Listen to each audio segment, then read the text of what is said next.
नमस्कार मित्रों, दक्ष स्टडी परिवार में आपको स्वागत है। मैं Maharaj Kumar Gupta Bihar BPSC music teacher के लिए मैराथन क्लास 10 आपके पास लेकर के आए हैं। आप वीडियो को अंतिम समय तक अवश्य देखें।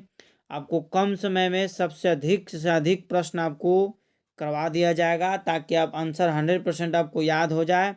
इसलिए बिना समय गवाए हुए बच्चों, आज का प्रथम प्रश्न है कि अलंकार किस भाषा का शब्द है। तो अलंकार आपका संस्कृत भाषा का शब्द है। अलंकार किस भाषा का शब्द है? संस्कृत भाषा का शब्द है। नेक्स्ट प्रश्न है, अलंकार के कितने भाग हैं। तो अलंकार के आपको 4 भाग हैं। अलंकार के कितने भाग हैं? 4 भाग है। चारों का नाम देखिए शो किया हुआ है, अस्थाई, आरोही, अवरोही तथा संचारी। ये चारों अलंकार के भाग हैं। नेक्स्ट प्रश्न मित्रों, सरल, अर्थ जटिल, जटिल, मेरुखंड, ये सब किसके वर्ग हैं?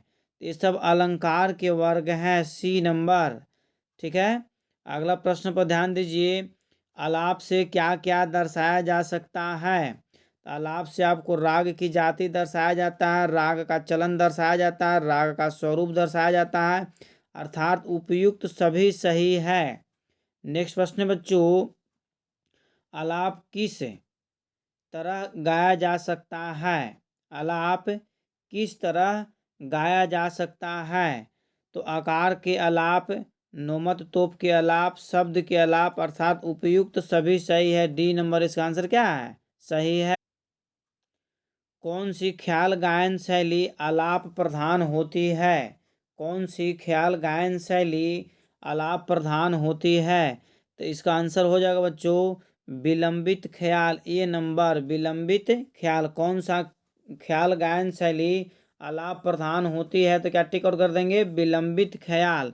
अगला प्रश्न है, तान संस्कृति की किस धातु का शब्द है। तान संस्कृत की किस धातु का शब्द है? तो इसका आंसर हो जाएगा मित्रों तन का। B number. क्या हो जाएगा? तन का। तन। तान संस्कृत की शब्द है तो तन का। तान संस्कृत की किस धातु का शब्द है? तो तन का। अगला प्रश्न है, तान के कितने प्रकार हैं। तो 19 प्रकार है। तान के कितने प्रकार हैं? 19 प्रकार है। तान के कितने प्रकार हैं? तो 19 प्रकार है। आलाप और तान में किसका अंतर होता है। आलाप और तान में किसका अंतर होता है? तो इसका टिक आउट करेंगे बच्चों लय का। आलाप और तान में किसका अंतर होता है? तो लय का। नेक्स्ट प्रश्न है, एक स्वर की ध्वनि को दूसरे स्वर से बिना खंडित किए हुए मिलान क्या कहलाता है। एक स्वर की ध्वनि को दूसरे स्वर से बिना खंडित किए हुए मिलान क्या कहलाता है? तो इसको आंसर हो जाएगा बच्चों मिंड। आंसर क्या हो जाएगा? मिंड। मिंड के कितने प्रकार हैं। मिंड के कितने प्रकार हैं? तो मिंड के आपको 2 प्रकार है। एक है अनुलोम और दूसरा है विलोम। एक है अनुलोम और दूसरा विलोम। नेक्स्ट क्वेश्चन पर बच्चों ध्यान दीजिएगा कि सही मिलान कीजिए। इसका आंसर देखिए हम स्क्रीन पे आपको प्ले कर दे रहे हैं। इसको आपको बारीकी से मिला लेना है। ठीक है बच्चों। नेक्स्ट प्रश्न पर ध्यान दीजिएगा कि गमक की विशेषता तथा गमक के कितने प्रकार हैं। गमक की विशेषता तथा गमक के कितने प्रकार हैं। तो ध्यान दीजिएगा, स्वरों के कंपन को गमक कहते हैं तथा गमक के 15 प्रकार हैं। स्वरों के कंपन को क्या बोलते हैं? गमक कहते हैं। और गमक के कितने प्रकार हैं? तो 15 प्रकार हैं। रूपक ताल में कितनी मात्राएं होती है। रूपक ताल में कितनी मात्राएं होती है? तो इसका आंसर हो जाएगा बच्चों 7। रूपक ताल में कितनी मात्राएं होती है? तो 7। नेक्स्ट प्रश्न पर ध्यान दीजिएगा कि रूपक ताल में कितने कितने मात्राओं के कितने विभाग हैं। अति महत्वपूर्ण प्रश्न है कि रूपक ताल में कितने कितने मात्राओं के कितने कितने विभाग हैं। तो इसका आंसर हो जाएगा बच्चों 3 2 2 मात्राओं के 3 विभाग हैं। 3 2 2 मात्राओं के 3 विभाग हैं। अगला प्रश्न बच्चों, रूपक ताल में कितनी ताली और खाली हैं। तो रूपक ताल में कितने ताली और खाली है? तो रूपक ताल में बच्चों 2 ताली है। कितने ताली है? 2 ताली है। दोनों ताली कितने कितने मात्राओं पर है? तो 6 और 4 मात्राओं पर है। देखिए 6 और 4 मात्राओं पर। और खाली की संख्या बच्चों आपको 1 है। खाली की संख्या कितना है? 1, अर्थात 4 नंबर इसका आंसर सही हो जाएगा कि रूपक ताल में कितनी ताली और खाली हैं? तो 2 ताली और 1 खाली है। 2 ताली और 1 खाली है। नेक्स्ट प्रश्न है बच्चों, किस ताल में पहली मात्रा पर खाली जीरो को लेकर विद्वानों में मतभेद है? इसका आंसर हो जाएगा रूपक ताल। क्या हो जाएगा? रूपक ताल। अगला प्रश्न है कि झप ताल में कितनी कितनी मात्राओं के कितने विभाग हैं? झप ताल में कितनी कितनी मात्राओं के कितने विभाग हैं? तो झप ताल में बच्चों 4 विभाग हैं। और चारों विभाग जैसे कितनी कितनी मात्राओं पर है? तो 2 3 2 3। मतलब ए नंबर इसका आंसर क्या है? सही है। झपताल में कितनी कितनी मात्राओं के कितने कितने विभाग हैं? तो 2 3 2 3, अर्थात 4 विभाग हैं। नेक्स्ट प्रश्न बच्चों कि झपताल में सम को छोड़कर कौन सी मात्राओं पर ताली तथा कौन सी मात्राओं पर खाली है? तो इसका आंसर हो जाएगा बच्चों 3 8 पर ताली और 6 पर क्या है? खाली है। 3 और 8 पर ताली है और 6 पर क्या बच्चों? खाली है। नेक्स्ट प्रश्न है धमार ताल में कितनी कितनी मात्राओं के कितने विभाग हैं? धमार ताल में कितनी कितनी मात्राओं के कितने कितने विभाग हैं? तो 5 2 3 4 मात्राओं के 4 विभाग हैं, अर्थात सी नंबर इसका आंसर क्या बच्चों? सही है। नेक्स्ट प्रश्न पर ध्यान दीजिएगा, धमार ताल में कौन कौन सी मात्राओं धमार ताल में कौन कौन सी मात्राओं पर ताली तथा खाली होती है? 1 6 11 पर ताली तथा 8 पर खाली होता है। अगला प्रश्न बच्चों कि धमार ताल में अवग्रह चिन्ह जो ए शैप का ही है कितनी बार आता है? धमार ताल में अवग्रह चिन्ह कितनी बार आता है? तो ये आपको 2 बार आता है। एक 7वीं मात्रा पर और एक 14वीं मात्रा पर। ठीक बच्चों। संगीत रत्नाकर ग्रंथ के लेखक कौन है? संगीत रत्नाकर ग्रंथ के लेखक कौन है? तो इसका आपको लेखक है पंडित सारंगदेव। कौन है लेखक? पंडित सारंगदेव। संगीत रत्नाकर ग्रंथ का रचना काल किस शताब्दी में हुआ था? यह आपको स्टेट में पूछा जा चुका है कि संगीत रत्नाकर ग्रंथ का रचना किस शताब्दी में हुआ था। तो आपको टिक आउट करना है बच्चों 13वीं शताब्दी। किसमें हुआ था? 13वीं शताब्दी में। संगीत रत्नाकर में कितने अध्याय तथा अध्याय का नाम क्या दिया गया है? तो आपको याद रखना बच्चों कि संगीत रत्नाकर ग्रंथ के लेखक जो है सारंगदेव हैं और इसमें 7 अध्याय तथा इस 7वें अध्याय का नाम दिया गया सप्त अध्यायी। बी नंबर इसका आंसर क्या है? सही है। फिर से ध्यान दीजिएगा, संगीत रत्नाकर ग्रंथ के लेखक आपको सारंगदेव हैं। संगीत रत्नाकर ग्रंथ आपको 13वीं शताब्दी में लिखा गया।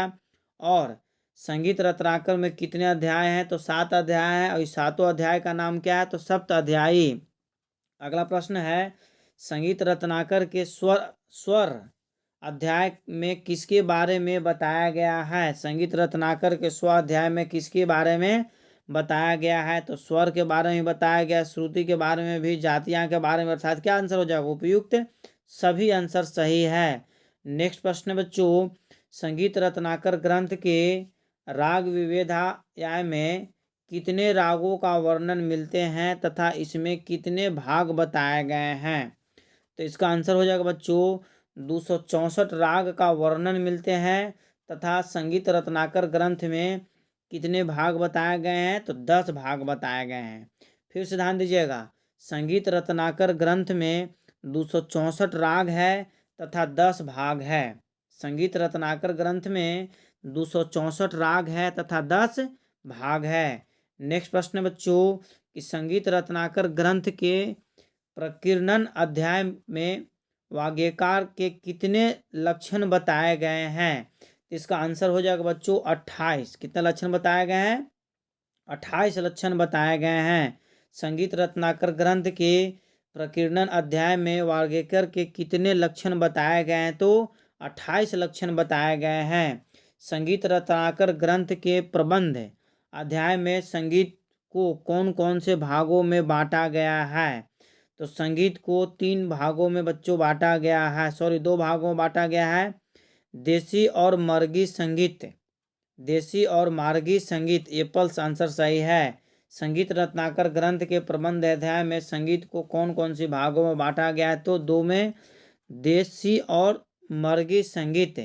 अगला प्रश्न बच्चों कि संगीत रत्नाकर ग्रंथ के ताल अध्याय में ताल के किस अंग के बारे में वर्णित नहीं किया गया है? तो सभी अंग वर्णित किए गए हैं, अर्थात कहने का मतलब है कि मात्राएं विभाग भी वर्णित किया गया है, ताली भी, खाली भी, युक्त दोनों सही है, अर्थात इसका आंसर हो जाएगा सभी अंग वर्णित किए गए हैं। नेक्स्ट प्रश्न पर ध्यान दीजिएगा।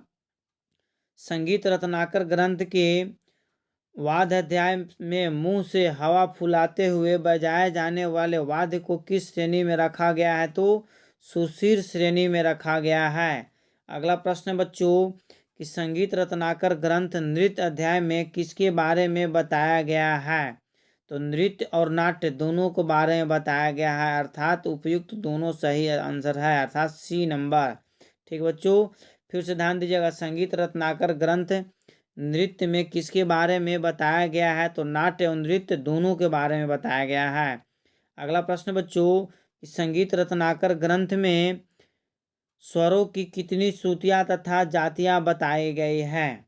तो ध्यान दीजिए बच्चों, अब बिफोर जानते हैं कि संगीत रत्नाकर ग्रंथ में 22 श्रुतियाँ तथा 18 जातियाँ बताई गई है, अर्थात पूछा जाएगा कि संगीत रत्नाकर ग्रंथ में कितने श्रुति हैं? तो 22, और जाति कितने हैं? तो 18, 11 + 7 18। ठीक है। रागों को समय की दृष्टि से निर्धारित के लिए कितने सिद्धांत माने गए हैं? तो इसका आंसर हो जाएगा बच्चों 6 नंबर। ठीक है। रागों को समय की दृष्टि से निर्धारित करने के लिए कितने सिद्धांत माने गए हैं? तो 6। अगला प्रश्न बच्चों कि रागों को गीत के अर्थ पर समय निर्धारण में कैसे निर्धारित किया जाता है? तो इसका आंसर हो जाएगा बच्चों गीत के अर्थ पर, सी नंबर, गीत के अर्थ पर। नेक्स्ट प्रश्न बच्चों कि बसंत राग तथा मेघ मल्हार राग जैसे रागों को समय निर्धारण में किस श्रेणी में रखा जाना चाहिए? तो इसका आंसर है बच्चों ऋतु के अनुसार, बी नंबर, 2 नंबर इसका आंसर क्या है? सही है। बसंत राग तथा मेघ मल्हार राग जैसे रागों को समय निर्धारण में किस श्रेणी में रखा जाना चाहिए? तो इसका आंसर है ऋतु के अनुसार। अगला प्रश्न बच्चों, उत्तरांग पूर्वांग प्रबल के अनुसार समय निर्धारण में जिन रागों का उत्तरांग प्रबल होता है वे किस समय गाए जाते हैं? तो इसका आंसर है बच्चों दिन के उत्तरार्ध में, ए नंबर, दिन के उत्तरार्ध में।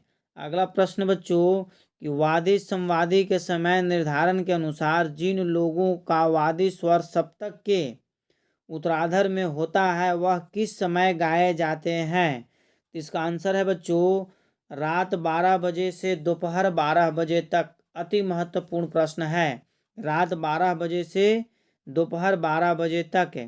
नेक्स्ट प्रश्न बच्चों कि मध्य स्वर के समय निर्धारण के अनुसार जिन रागों में तीव्र मध्यम लगते हैं उन रागों की प्रबलता किस समय होती है? तो इसका आंसर हो जाएगा बच्चों रात के समय, बी नंबर, रात के समय। नेक्स्ट प्रश्न पर ध्यान दीजिएगा। स्वर संयोग के समय निर्धारण के अनुसार जिन रागों में कोमल रे ध लगते हैं वह किस समय गाए जाना चाहिए? बच्चों इसका आंसर हो जाएगा संध्या काल के समय, संध्या काल के समय। अगला प्रश्न है कि स्वर संयोग के समय निर्धारण के अनुसार जिन रागों में शुद्ध रे ध लगते हैं वह किस समय गाए जाने चाहिए? ठीक बच्चों, तो इसका आंसर हो जाएगा सुबह 7 बजे से 10 बजे तक। फिर से ध्यान दीजिएगा। स्वर संयोग के समय निर्धारण के अनुसार जिन रागों में शुद्ध रे ध लगते हैं वह किस समय गाए जाने चाहिए? तो सुबह 7 बजे से 10 बजे तक। अगला प्रश्न बच्चों कि स्वर संयोग के समय निर्धारण के अनुसार जिन रागों में कोमल ग नी लगते हैं उन रागों को किस समय गाया जाना चाहिए। तो इसका आंसर बच्चों सुबह तथा रात्रि 10 बजे से 4 बजे तक। अर्थात कहने का मतलब है कि सुबह 10 बजे से रात्रि 4 बजे तक है। अगला प्रश्न बच्चों कि भैरव राग का थाट क्या है। भैरव राग का थाट क्या है। तो इसका आंसर हो जाएगा भैरव। भैरव राग की जाति क्या है। तो संपूर्ण संपूर्ण। भैरव राग की जाति क्या है। तो संपूर्ण संपूर्ण। ध्यान दीजिएगा भैरव राग की थाट क्या है। तो भैरव, परंतु भैरव राग की जाति क्या है। तो संपूर्ण संपूर्ण। राग भैरव के वादी संवादी स्वर क्या है। तो ध और रे। सी नंबर आंसर सही है। राग भैरव के वादी संवादी स्वर क्या है। तो ध और रे। अगला प्रश्न बच्चों राग भैरव का गायन समय क्या है। तो प्रातः काल। राग भैरव का गायन समय क्या है। तो प्रातः काल। C number. अगला प्रश्न बच्चों राग भैरव के रे और ध स्वर किस प्रकार प्रयोग होते हैं। तो इसका आंसर है बच्चों रे और ध के समान ही। भैरव राग का प्रबल अंग क्या है। भैरव राग का प्रबल अंग क्या है। तो उत्तरांग। ये नंबर आंसर क्या है सही है कि भैरव राग का प्रबल अंग क्या है। तो उत्तरांग। अगला प्रश्न बच्चों कि भैरव राग के न्यास स्वर कौन कौन से हैं। तो इसका आंसर है सा रे प ध। सा रे प ध। D number. नेक्स्ट प्रश्न पर ध्यान दीजिएगा कि राग रामकली, राग कलिंगड़ा, विभास और राग बंगाल भैरव किसके सम प्राकृतिक राग हैं। तो इसका आंसर हो जाएगा बच्चों भैरव राग के। राग रामकली, राग कलिंगड़ा, विभास और राग बंगाल भैरव राग बंगाल भैरव किसके सम प्राकृतिक राग हैं। तो भैरव राग का। नेक्स्ट प्रश्न बच्चों कि राग भैरव के विषय में विद्वानों में किस स्वर पर विवाद है। तो नी पर। अभी तक इसका जो ऐसे विवाद सुलझा नहीं है। राग भैरव के विषय में विद्वानों में किस स्वर पर विवाद है। तो नी पर। अगला प्रश्न बच्चों कि ग म ध अ स मैंने ध्यान दीजिएगा यह स्वर समूह किस राग से लिया गया है। इसका आंसर हो जाएगा राग भैरव। क्या हो जाएगा राग भैरव। नेक्स्ट प्रश्न बच्चों कि बागेश्वरी राग का थाट क्या है। तो काफी।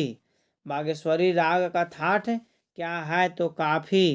अगला प्रश्न बच्चों कि बागेश्वरी राग की जाति क्या है। तो ऑडो तथा संपूर्ण। देखिए ध्यान दीजिए भैरव राग की जाति आपको संपूर्ण संपूर्ण है, जबकि बागेश्वरी राग का जाति आपको ऑडो तथा संपूर्ण है। बागेश्वरी राग में कौन कौन से स्वर वर्जित हैं। तो मे, रे और प। मे, रे और प ये क्या है वर्जित हैं। मतलब ये नंबर आरोह में। अगला क्वेश्चन बच्चों कि राग भैरव के वादी संवादी स्वर क्या है। तो ध और रे है। राग भैरव के वादी संवादी स्वर क्या है। तो ध और रे है। नेक्स्ट प्रश्न बच्चों कि राग भैरव का गायन समय क्या है। तो प्रातःकालीन। राग भैरव का गायन समय क्या है। तो प्रातःकालीन। ऑप्शन के अनुसार बागेश्वरी राग में गंधार और निषाद स्वर किस तरह प्रयोग किए जाते हैं। तो इसका आंसर हो जाएगा बच्चों ग और नी, मतलब एप्पल। ठीक है बच्चों ग और नी, सॉरी सी नंबर आंसर हो जाएगा ग और नी। ध्यान दीजिएगा बागेश्वरी राग के न्यास के स्वर कौन से हैं। तो सा, ग और ध एप्पल। ठीक है बागेश्वरी राग के न्यास के स्वर कौन से हैं। तो सा और ग और ध। अगला प्रश्न बच्चों कि राग भीमपलासी किसका सम प्राकृतिक राग है। तो बागेश्वरी राग का। B number. राग भीमपलासी किसका सम प्राकृतिक राग है। तो बागेश्वरी राग का। अगला प्रश्न बच्चों कि किस राग में सा, म, ध और ध ग की संगीत बार बार दिखाई जाती है। तो राग बागेश्वरी में। राग बागेश्वरी में। किस राग में उसकी जाति को लेकर विद्वानों में मतभेद है। तो राग बागेश्वरी में। B number. किस राग में उसकी जाति को लेकर विद्वानों में मतभेद है। तो राग बागेश्वरी में। अगला प्रश्न बच्चों कि ध नि सा म, ध नि ध प म ध ग म र सा यह स्वर समूह किस राग से लिया गया है? तो राग बागेश्वरी से लिया गया है। किससे लिया गया? राग बागेश्वरी से लिया गया है। ध्यान दीजिए बच्चों, राग भैरव तथा राग बागेश्वरी की प्रकृति क्या है? तो इसका आंसर हो जाएगा, दोनों रागों की प्रकृति गंभीर है। दोनों रागों की प्रकृति गंभीर है। ठीक है बच्चों, मतलब बी नंबर। अगला प्रश्न पर अब ध्यान दीजिएगा। यदि आप चैनल पर पहली बार विजिट कर रहे हैं तो चैनल को सब्सक्राइब करना न भूलें और वीडियो को अंतिम समय तक अवश्य देखें। इसके लिए आपको दिल से धन्यवाद। आप हमारे साथ जुड़े हुए रहें।